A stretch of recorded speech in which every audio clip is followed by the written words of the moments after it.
My name is Greg Peterson. As you may know, I'm the president of the Robert H. Jackson Center, and I am thrilled that this is a second event of a day filled with spectacular events. And for those who were unable to attend Linda Greenhouse's wonderful jam-packed lecture at the Hall of Philosophy, you missed something. However, stay tuned. It'll probably be on Channel 19 before you know it. Did we clear the rights with you, Linda, yet? I'm not sure. This is the Robert H. Jackson Society dinner, and we're here to pause and reflect on not only the achievements that have occurred at the Robert H. Jackson Center this past year, but also to recognize some of the folks who've really made a special effort to make us what we are today. First of all, I'd like to welcome some of the guests that we have here. We have two grandchildren of Justice Robert Jackson, and I'd like them to rise as I mention their name, Tom Loftus and Julia Craighill. Tom and Julia up there, thank you very much.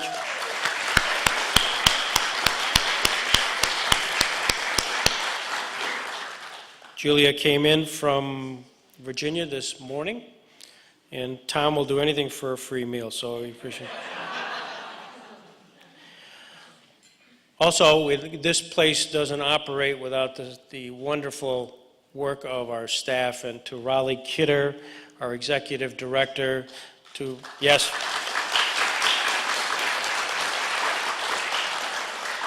Becky Robbins, our director of development. Becky has just gone through a successful thyroid throat surgery, so she'll be back, I think, tomorrow.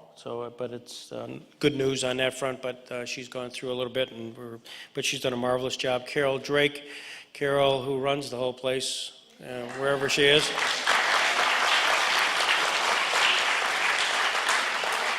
In the audience are a variety of docents, and to the flower committee of Betsy Shepard and Jane Kidder, thanks so much. This place really gets decorated. It's great to have that feminine touch, and you guys provide that. Thank you.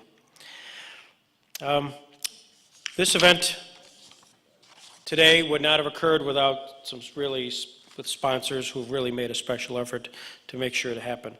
To Arnie and Jill Bello, to the County of Chautauqua Industrial Development Agency, to Vic and Joan Gelb, to the Friends of Habiterra and Landscape Architecture, Bob Nordine and Rod Drake being part of that, Tom Hagen, to the folks at Phillips Lytle, Morgan Graham, my boss. If we could just pause and give him a hand at this point.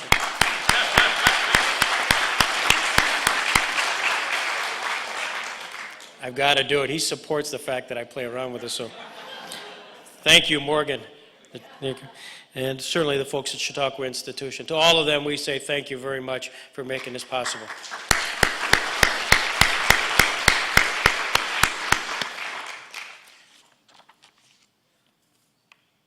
Since we last met, in fact, at the last time we gathered, we had a chance to announce the fact that we were going to Nuremberg, that we'd been invited as guests to go to the commemoration of the 60th anniversary of the Nuremberg trial. And many of you went, and I'm sure you've heard about the trip. It was an opportunity extraordinaire for the Jackson Center to get exposed to an international scene. We were treated as if we were part of the American delegation, and by default, I think we were there. And if you can visualize a courtroom of which there were probably 220 seats available, and the city of Nuremberg, which ran the event, it's not to be lost with the fact that here is a commemoration of the 60th anniversary of the commencement of the Nuremberg trial in Nuremberg, Germany, and the only sponsor, because we tried to get our name in there, was the city of Nuremberg. I think that's a remarkable statement.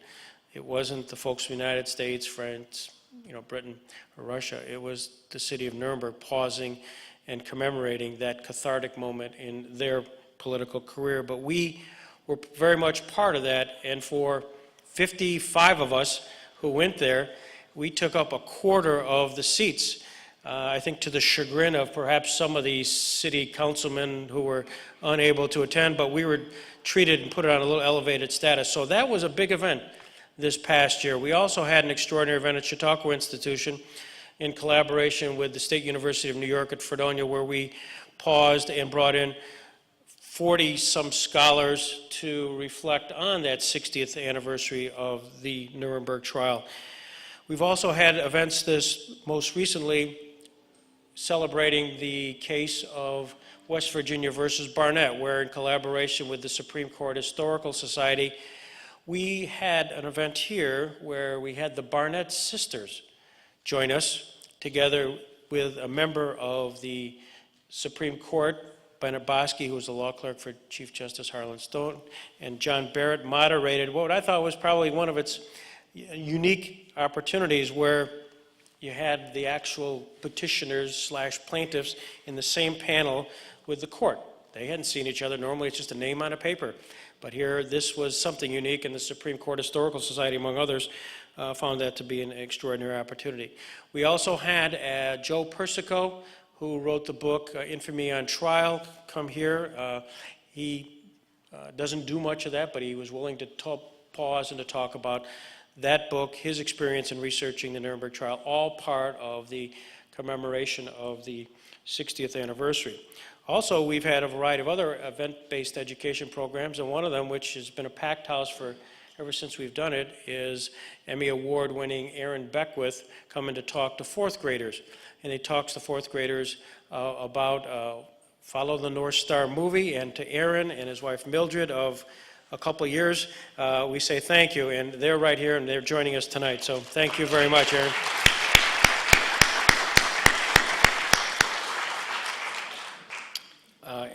You can ask Aaron, he's, 94, Aaron? Close, okay. But just remarkable. And every year he comes up from Florida and does it gratis, and we thank both of you for making this all happen to an extremely grateful crowd in Jamestown. The order of the night is going to be, I'll be calling Raleigh Kidder up shortly to talk about the Jackson Society, the Jackson Center, sort of a year review.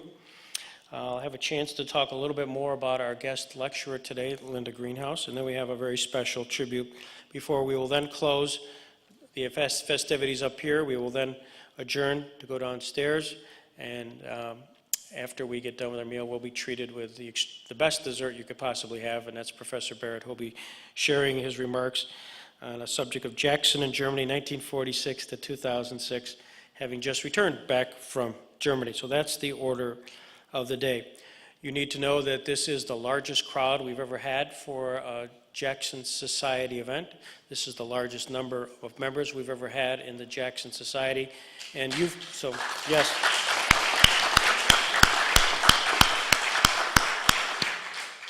And you guys are the wind underneath our wings, and we thank you profusely. So thank you very, very much. This time I'd like to call up Raleigh Kidder. Raleigh Kidder, the executive director. Raleigh has been our executive director for virtually 5 years. He followed in the footsteps of Dan Braden.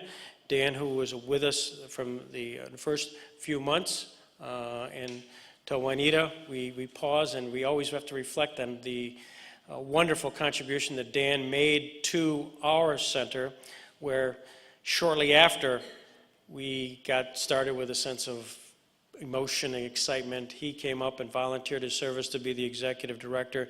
And during that very short period of time that Dan was with us, he not only gave all of his time to us, he wrote about the vision he had of the Jackson Center. We have those notes, and the strategic plan that you see today, probably 80% of that is based on a vision of a guy like Dan Braden. So Juanita, thank you for permitting Dan to be part of us for that period of time. To Juanita, thank you. We're blessed to be succeeded by an extraordinary individual, Raleigh Kidder. Raleigh, who was on our board at the time, fortunately, when all of this happened, was willing to become part of us. And we're blessed to have made that happen. An awful lot of what's occurred in the last 5 years here at the Jackson Center has been led through the executive staff, and the head of that executive staff has been Raleigh Kidder. So I'll call up Raleigh now to reflect.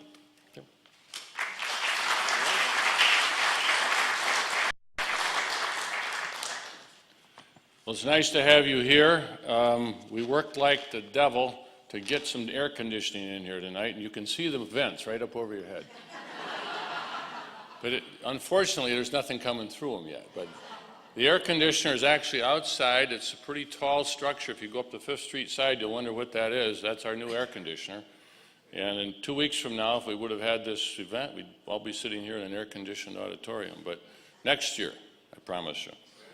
I did want to say in regard to this project we've got going on, construction project, a large amount of it was due to a state grant we received, and Bill Parman, our assemblyman, worked very hard to get that grant.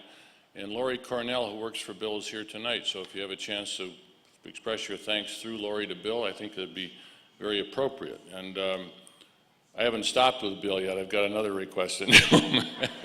So, but anyway, we'll see how it goes.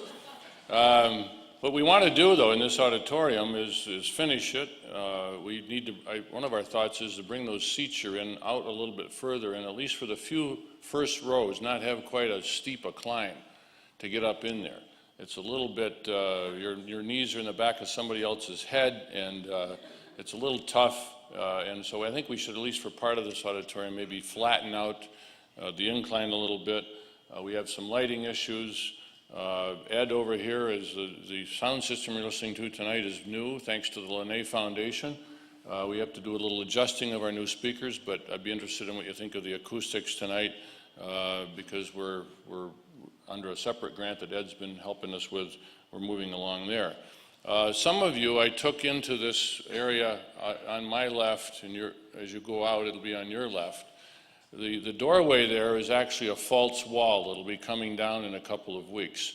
It's just to keep dust and things under control. But as you walk in there, you'll see an entrance to our new exhibitory room. If you turn right and go back, you'll see the shelving is in for our archive room. There's 2 handicap bathrooms that are going to be there. And I also, tonight, if you would prefer to take our elevator, which we put in over the course of the last year, you can go down by the elevator by turning right in there to the basement, if you prefer to do that instead of walking down. Tonight, Lorraine Johnson's going to be treating us to dinner. Some of you know her from Chautauqua, and I hope the dinner goes well. Now, one of the things I want to tell you about dinner, these coats can come off, okay, because it's one of those nights. We do not have air conditioning in the basement. It's a little cooler in the basement. And we have fans going and things. But it's going to be one of those nights when you probably do want to take your coat off. So please relax and enjoy yourself. Also, by the way, if anybody sees my glasses hanging around here, I got here about 7 o'clock this morning and 7:30, and I was helping Rich, our building guy, unload tables and folding chairs to go into the basement. And somewhere along the line, I think my glasses fell out of my pocket. And my wife's been looking all day for them, and she knows where the usual places are, but we haven't found them in the usual places. So, well, anyway, I think those are sort of housekeeping things. And by the way, tonight, no assigned seating downstairs, with the exception of our honored guest, Linda Greenhouse, and her husband, Eugene. And I think John Barrett's at that table. But I thought you'd like to see where they are, so that if you want to come over and say hi, introduce yourself, or so forth, you'll know where our honored guests are. And I think we'll put the Petersons there too. How's that? Good idea? All right. I've been asked to make a few comments tonight about the state of the Jackson Center. And it's your center. It's your investment of the Robert H. Jackson Society. And I'd like to give you an introduction or a summary of what's been going on around here by talking about this center through the lives of 5 people, to give you an idea of what happens here on a day-to-day basis. The first person I would like to recognize has already been recognized by Greg, and she's the prime organizer of tonight's event.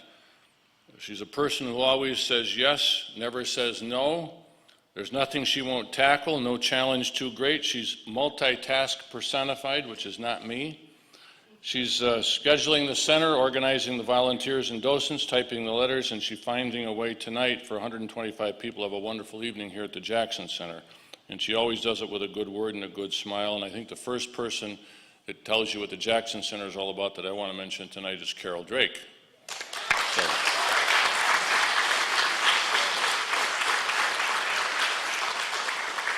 The second person is not here tonight. But without her, we probably wouldn't be celebrating the success of the center. She invented and started an annual fund campaign and quarterbacks the Robert H. Jackson Society. 3 years ago, neither the annual fund drive or the Jackson Society existed.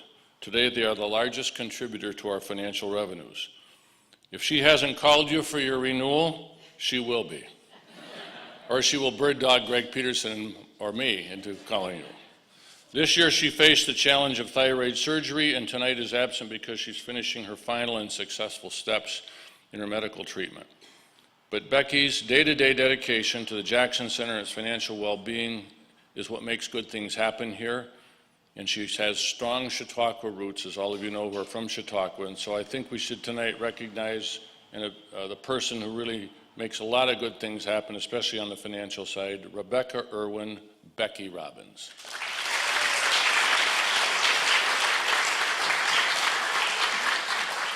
The third person I want to recognize is a volunteer that's not here tonight. You probably haven't heard of this person. He's a retired public school teacher and a former administrator at Jamestown Community College. I want to mention this person as just one person who's working with this center in the area of youth education. We have a commitment here to youth education, to taking the ideas of justice and law as represented by Robert Jackson and trying to bring them alive for young people today. Just over a year ago, this person set out to start a new youth education initiative, and in that time has traveled as a volunteer to Albany 3 times, Washington once, and has held 3 meetings with public school teachers throughout Western New York. And he's working in a program that's already working in other parts of our country. It's a study of the U.S. Constitution called We the People program. And through his leadership in 2007, we should be having for the first time a mock congressional hearing competition for Western New York schools here at the Jackson Center. And he represents for all our volunteers doing other tasks in the area of youth education, what is happening in that field.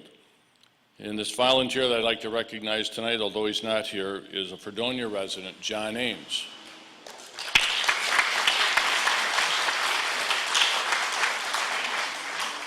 The fourth person I want to mention, at one end of our educational spectrum, we're dealing with education with kids.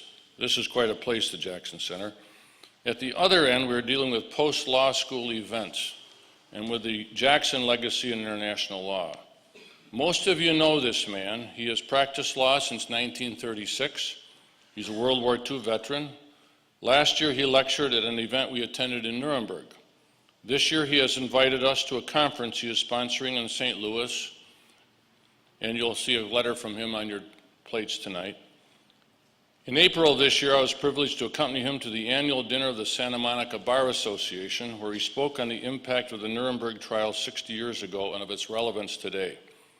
He epitomizes the words of Robert Jackson, which are at the base of the flagpole out here in front of the Jackson Center.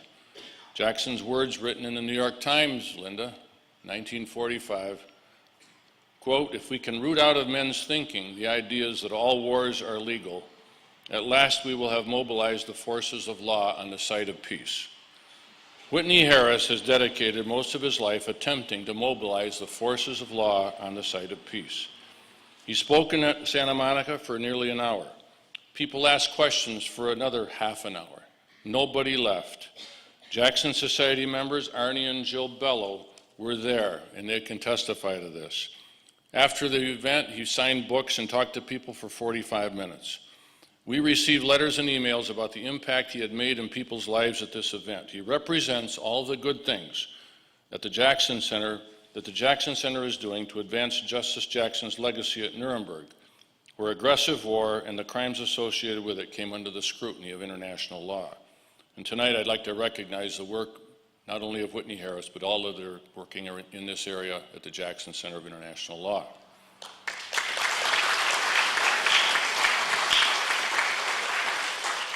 Now the fifth person I wanted to mention. On the wall of fame at the Buffalo Bills Stadium are the names and jerseys, numbers of the great individuals in Bills history. Jack Kemp, Jim Kelly, Marv Levy, and yes, O.J. Simpson. Despite O.J.'s problems, I'll never forget that day in the snow when he went for over 2,000 yards, gained 200 yards in the game against the Jets. It was snowing so hard you couldn't see the yard lines. But the most important name on that wall of fame is at the end of the names, and in the same large letters, it says the 12th man, the fans of Buffalo. For over 40 years, these people have packed themselves, 86,000 at a time, into a stadium in a small market town to keep the Bills in Buffalo. That sign is more than the tip of a hat. It's really what has kept the Bills in Western New York. Now, I've thought, if we consider Buffalo to be a small market town, then Jamestown must be something like a very small market town. And it is quite incomprehensible that something like the Jackson Center could grow, to say nothing exists in such a place. We wouldn't be here without you. We need you to exist. You're our 12th man. You're here tonight. We're dependent on you. You're our lifeblood, and we're going to be here 40 years from now because of your commitment. So thanks for coming out tonight.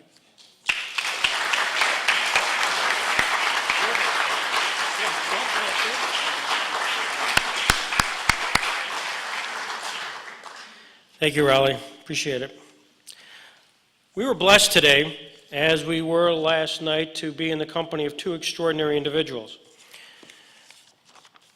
Linda Greenhouse and her husband, Eugene Fidel. A little bit about Linda, because Linda's appearance today capped off just a tremendous year for the Jackson Society since we were last here, and to have somebody of her great knowledge, esteem, come and be part of the Jackson Lectureship at Chautauqua Institution gave us some more credibility. And Linda, we were honored. And why are we honored? Because who is Linda Greenhouse?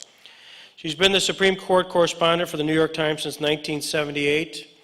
In 1990, she was named the senior writer for the Times. And in other assignments for the Times, she has also covered Congress and the New York State Legislature and Raleigh Kidder in an earlier life. And Linda will not talk about her days in Albany with Raleigh. So I was privileged to have an interview earlier this morning and learned some additional things. She was initially hired by the columnist James Reston as his assistant. After graduating in 1968 from Radcliffe College at Harvard, where she served as an editor of the Harvard Crimson and was elected to Phi Beta Kappa. Immediately prior to covering the court, she spent a year at Yale Law School on a Ford Foundation fellowship and earned the degree of Master's of Studies in Law. Really a crash course in law, anticipating that her next venue would be at the Supreme Court. She has honorary degrees from Georgetown, Brown, Colgate, and Northeastern universities, and for the University of Miami and the City University of New York. For her coverage of the Supreme Court, she was awarded the Pulitzer Prize in Journalism in 1998. Her biography of Justice Harry A. Blackmun, Becoming Justice Blackmun, was published in May 2005 by Times Books and Henry Holt. There are a few of those outside for anybody who would be interested, and Linda has already autographed those in advance. In addition to her print journalism duties, she's appeared regularly since 1980 on the PBS program Washington Week. The New York State Bar Association gave her the John Peter Zenger Special Media Award in 1993. In 2002, the American Law Institute made her an honorary member and awarded her its Henry Friendly Medal for contributions to the law. In the same year, she received the Golden Pen Award from the Legal Writing Institute, and on and on and on, and it's extraordinary. We heard her today on her subject dealing with Justice Blackmun and the new Supreme Court continuity and change, and it was riveting. You must need, for those who weren't there, it rained a lot before the speech, and it stopped just as the speech began, and the place was packed. I mean, packed, people floating all the way back along the side benches and as far as the eye can see, because they wanted to listen to Linda Greenhouse. And we were not disappointed at all. And we were just honored that Linda Greenhouse came to give that lecture today at Chautauqua Institution. And we're honored that you're able to join us today, Linda. So thank you very much to Linda Greenhouse.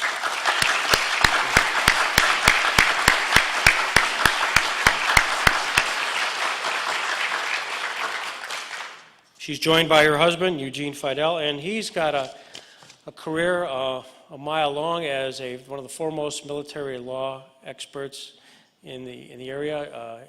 Got a lot of publicity with handling the case dealing with the honorable discharge of Chaplain Yee, and so, though I'm not going to embarrass him or ask him to come down and speak, though as lawyers normally are, they're not shy about doing that. So maybe when you're buttonholing and saying hello to him, you might want to ask him about that. So Eugene.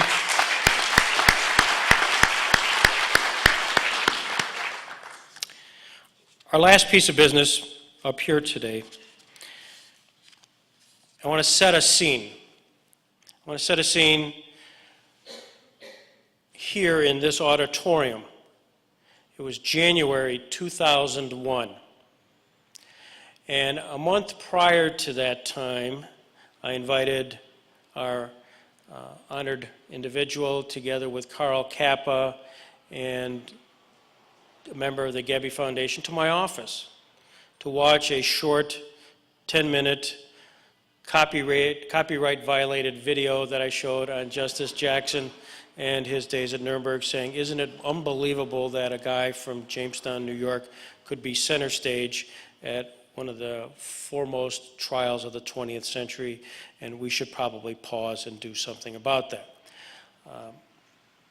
They were gracious, they listened, they patted me on the head and said, carry on. Little did we realize within less than a month that I would invite them to sit in that front row where Warren and the Ericksons and Greenhouses are, and to tell them a brief story that they patted me on the head, not recognizing that within a short period of time I would be told by a fellow member of the Scottish Rite Consistory who also knew Robert Jackson, who was a good lawyer and a member of our Jackson Society, Stan Weeks, that this building was available and you ought to take a look at it. So I did. Next thing you know, boldly I signed a contract, which I should never do as a lawyer, and hate to admit it now, Morgan, I apologize, but signed a Greg Peterson as an agent for a corporation to be formed, of which there certainly was no corporation, and hoping that there would be one to be formed. And so with that backdrop, I brought in Carl Kappa, John Marino, Dan Bratton. Dan Bratton, who unfortunately was having lunch with me that day, and we were talking baseball, and I said, Dan, you might get a kick out of this. I'm going to talk about something brand new. So he, too, was in the audience with Harold Adams. And the next thing you know, I started talking about that concept, the project being something to honor Robert Jackson. And hey, by the way, I know we were talking about a little storefront in downtown Jamestown, but hey, this is a 19,000 square foot facility. What do you think? So I told them that I had signed a contract and I wasn't going to go anywhere without their support. Within a few seconds, Carl Kappa, and it's public knowledge now, just simply said, stop, I'm convinced. I'm in for, $500,000. And the next thing you know, Betty Lenna, with a tear in her eye, put her arm around Carl and said, if it's important for you, Carl, it's important for me, and I'm part of this. And then the next thing you know, the folks at the Gebby Foundation were stuttering because they didn't know, they had no power to do anything, but they said, maybe we be part of this. And Dan Bratton, seeing this bang, bang, bang, I never got through my presentation. There was an instant commitment for the idea of a Robert Jackson, that our community would pause, reflect, and remember a man who never went to college and only attended 1 year of law school and went on to being Solicitor General, Attorney General, Justice of the Supreme Court, and Chief American Prosecutor at the Nuremberg trial. How nifty we had to pause and do that. So the energy level came right from those front seats in January of 2001, never realizing that 5 years later that we would have something like this with the Robert Jackson Center. And it's an extraordinary leadership right from the get-go from three extraordinary people, Carl Kappa, Betty Lenna, and Dan Bratton. It would not have happened but for them. So I want to just kind of set a little historical scene of Betty's initial involvement with us. And I'm going to call the Elizabeth S. Lenna Fellow to the podium now to provide a few further remarks. And I'm going to call John Barrett, good friend of the Robert Jackson Center, has been with us from the get-go. He's a story which we'll spend an hour on someday as well. And for those who heard the introduction today of Linda and who've heard other introductions and John's speech at the off the amphitheater, one of the things we don't have from John are any of his notes. He does this off the top of the head and right from the heart, and an extraordinary individual. So, John, there you go.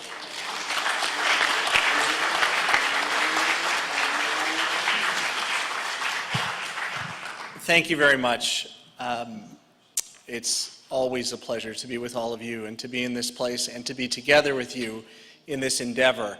I got connected to this amazing, unpredictable thing in December of 2000 when I called Harold Adams, Justice Jackson's nephew.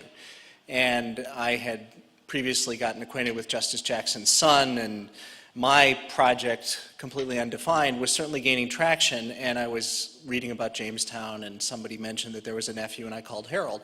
And very cautiously, but helpfully, we had a good conversation. And at some point, and I do have these notes, and I have a lot of speech notes, you just don't see them, Harold said, there's a lawyer in Jamestown you should talk to, Greg Peterson. He's up to some things connected to Justice Jackson. So I called Greg December of 2000, a month before that front row put $1 million and a multi-million-dollar level of talent, passion, commitment, and vision on this. And it's been a great pleasure and very productive ever since.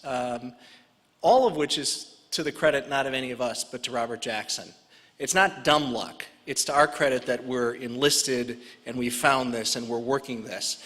But it is him that is the product. It is his life and his legacy and his words and his exemplar that is the opportunity we're all pursuing.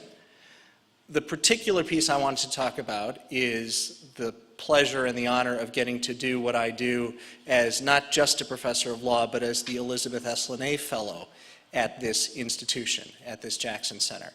I met Betty Lenna when I first came here in May of 2001, and she, like everyone in Jamestown, was incredibly friendly and interested and supportive. And the Jackson Center was, dust and Masonic debris and just getting started, but it was all very supportive. I came back that summer to speak in the Hall of Philosophy in their hero program about Justice Jackson as a hero.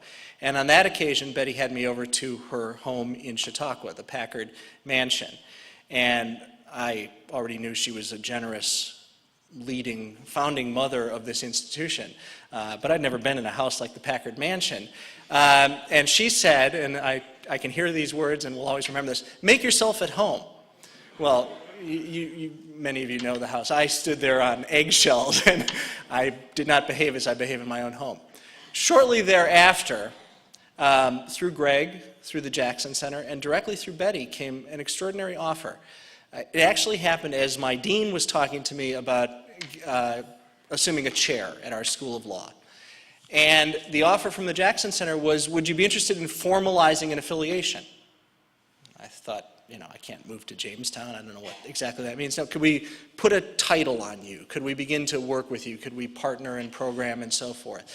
And, of course, tell me more. Could you be the Elizabeth S. Lenna Fellow? And it just, in a moment, was exactly the right thing, and I got to tell you, exactly the productive thing to hear and to say yes to. Now, of course, chronologically, you'll notice that I'm the Elizabeth S. Lenna Fellow in the interval between Reg Lenna and Joe Fairbank. But it's a different kind of Elizabeth S. Lenna Fellow. It is a dear friend and a title and a friendship and a tangible and a deeply intangible level of support. And frankly, it is a lot more punch in my world and in my heart than the so-and-so professor of law. Nothing against my alumni or anyone else who might support St. John's University. I encourage that too. But this is something rooted in Jackson. Betty and Reg and what the Lenna's have meant in this community twines down together with all the deep things that it meant to Robert Jackson too. And so I very proudly, and with Joe's full permission and support, continue to be and look forward to continuing to be the Elizabeth S. Lenna Fellow. It matters, and I look at it with pride on programs, on a book dust cover, on a next book dust cover, and it's a name that I share with a wonderful, wonderful person. I'm glad she's taking care of her health this evening, and of course, we'd love to have her here, but it's smart that she's not. But what Betty Lenna means to the Jackson Center, to this community and to this region, to this center, to this project, to me personally, is really beyond words. I couldn't write them on paper because it's just a strong, throbbing affection in my heart. And that's what it means to be the Lenna Fellow. Thank you.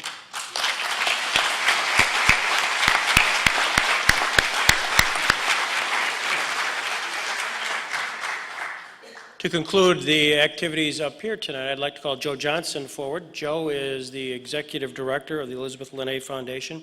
Unfortunately, Betty is unable to be with us. So we're going to go over here, and I've got a special presentation.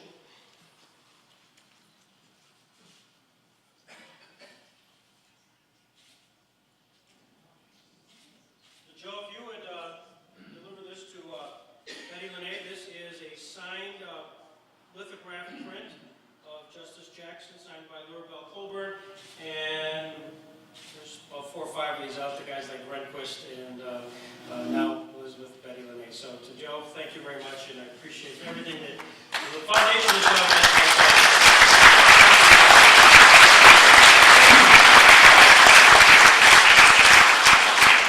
done. Betty does send her regards, and she said to me this morning, those boys are doing such a nice job down there.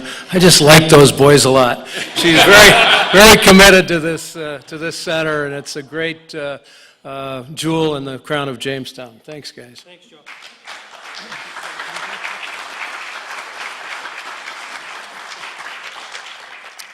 As Linda Greenhouse mentioned, the worst thing you can be is standing between the podium and the dinner, and I am, and so I'm going to call an adjournment. So let's go. Thank you.